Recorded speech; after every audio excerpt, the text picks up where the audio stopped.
ಈಗ ನಾವು ನೋಡ್ತಿರೋದು ಆಂಡವರ್ ಕಡಲೆಕಾಯಿ ಸಿಪ್ಪೆ ತೆಗೆಯೋ ಯಂತ್ರವನ್ನು ನೋಡ್ತಿದೀವಿ. ಈ ಯಂತ್ರವನ್ನು motor capacity 3 HP 3 phase current ಅಲ್ಲಿ ನಾವು ರನ್ ಮಾಡಬಹುದು.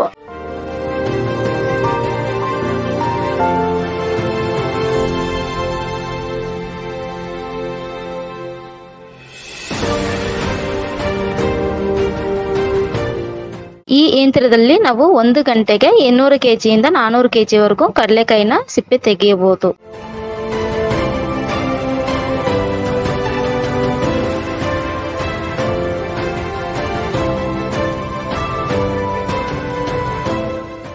ಈ ಮಿಷನರಿ ಡೀಟೇಲ್ಸ್ ತಮಗೆ ಏನಾದರೂ ಬೇಕಾದರೆ ಈ ಸ್ಕ್ರೀನ್ ಅಲ್ಲಿ ಇರೋ ನಂಬರ್ಗೆ ಕಾಂಟ್ಯಾಕ್ಟ್ ಮಾಡಿ.